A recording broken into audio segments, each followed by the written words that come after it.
India की सबसे बड़ी MMA promotion matrix fight night 270 दिन के लिए पूरी तरह गायब हो गई थी।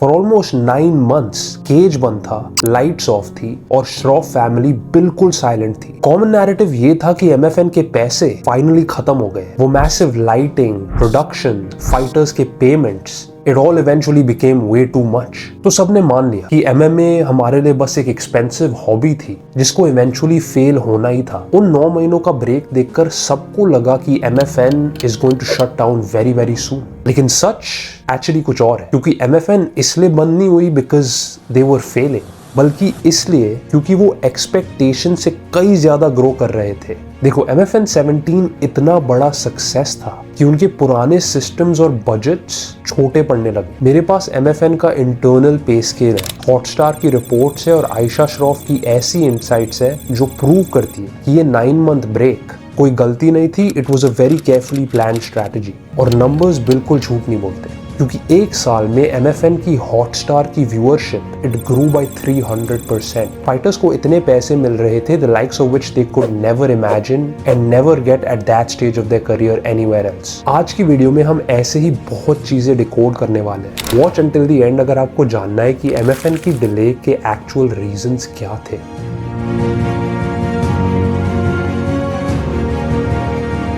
देखो भाई, एक ऐसी चीज जो बहुत लोगों को एमएफएन के बारे में नहीं पता, इसकी ऑल्दो एमएफएन पेपर पे looks very successful and it obviously is the biggest MMA promotion in India, company के अंदर ही अंदर सबको बहुत मेहनत करनी पड़ती है to actually make the shows a success. Ayesha Shroff, who is the owner of MFN, has come out and said कि जहां क्रिकेट टीम्स को इन्वेस्टर्स से क्रेजी अमाउंट ऑफ चेक्स मिलते हैं, वही एमएफएन को हर शो के लिए मेहनत करनी पड़ती है, स्पॉन्सरशिप्स के लिए, ताकि पैसा बना रहे and the experience is like no other. Now here's where it gets interesting. अब देखते हो एमएफएन टिकट्स के लिए कुछ चार्ज नहीं करती और ऑल्सो उनका यूएफसी के जैसे पुराना पे पर व्यू मॉडल भी नहीं है। उनके पास एक स्ट्रीमिंग पार्टनर है and Disney plus Hotstar and like I said, entrance के लिए आपको कुछ पैसे नहीं देने पड़ते। अगर आपको नहीं पता तो एमएफएन जैसे एक सिंगल फाइट नाइट को होस्ट करने में करोड़ों रुपए लगते हैं। अब आप सोच रहे होंगे कि ये इतने बड़े इवेंट्स के पैसे कहाँ से आते हैं।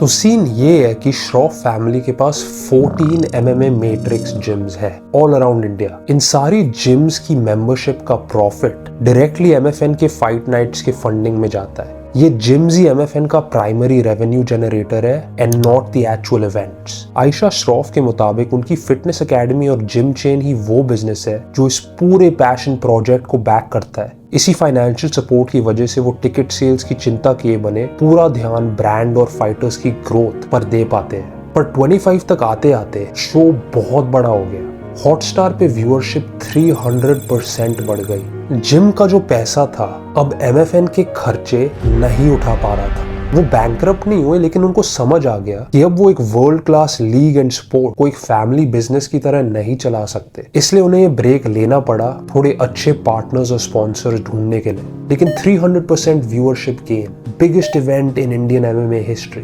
फाइटर्स को अच्छे पैसे मिल रहे हैं, ये सारी अच्छी बातें थी, पर इस ब्रेक का एक डार्क साइड भी था।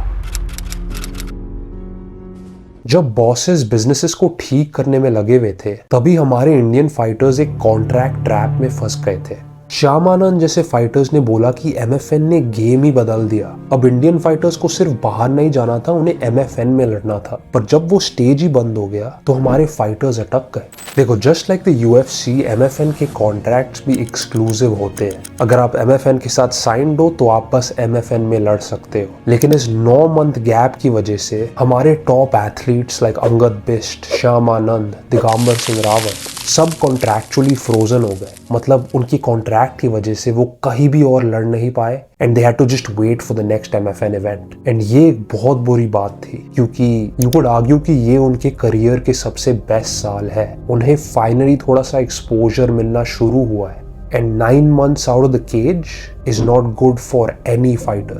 Although MFN as a whole खुद को रीबिल्ड करने की कोशिश कर रही थी, इस रीबिल्ड में फाइटर्स का कुछ से नहीं था। They just had to silently sit back and agree. लेकिन इतने टाइम तक कुछ इवेंट या फाइट ना होने के बावजूद इतने फाइटर्स MFN के साथ क्यों रुके? Why were they still contracted with MFN? उसका रीजन सिंपल है, MFN ने इंडिया में MMA को कंप्लीटली चेंज कर दिया है, फॉरएवर।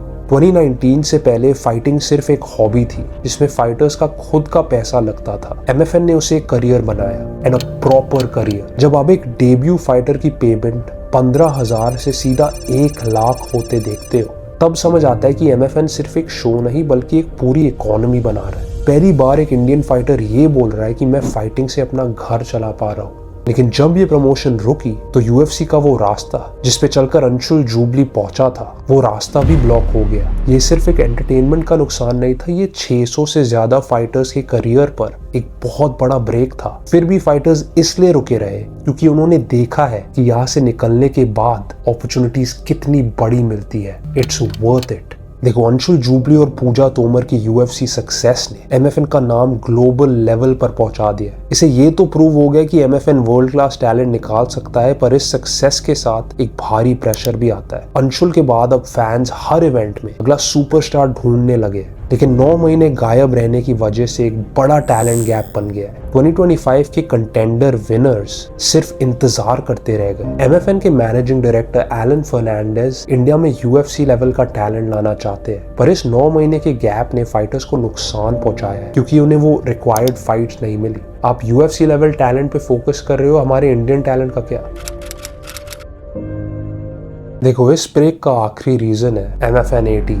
अब मेरे लिए तो बहुत साफ है कि the MFN is moving from family business to a corporate machine. उन्होंने मैट्रिक्स फाइट कैंप शुरू किया है, एक ऐसा जिम जहां वो नकली रिकॉर्ड्स का कल्चर को खत्म करना चाहते हैं। This gym is designed to be like AKA, American Top Team, and like of the many top gyms all around the world. यहाँ वो अपने एथलीट्स को वर्ल्ड क्लास ट्रेनिंग फैसिलिटीज देना चाहते हैं with the best coaches and the best infrastructure. MFN 18 honestly सिर्फ एक comeback नहीं है, ये एक नई शुरुआत है। It's very clear with the production and the way they position themselves कि MFN wants to be the biggest promotion सिर्फ इंडिया में नहीं, in all of Asia. ये 270 days की साइलेंस अब फाइनली खत्म हो चुकी है with the recent announcement of MFN 18 happening in May. लेकिन सवाल अब ये उठेगा कि इस 9 महीनों का गैप ने एक्चुअली MFN के लिए क्या किया है? Are we going to see a change in the production? Are we going to see a change in ticket sales? क्या हम कमेंट्री में एक चेंज देखने वाले हैं? और आगे जाके उनके इवेंट्स की फ्रीक्वेंसी क्या होने वाली है? Because we can't expect to be the biggest promotion अगर आप 9 महीनों में एक इवेंट कर रहे हो। Let me know what you guys think in the comments down below। अगर आपको लगता है कि 9 महीनों का जो गैप था, was it very unprofessional? Was it necessary? क्या हम कुछ बड़े चेंजेस देखने वाले हैं in the next MFN event?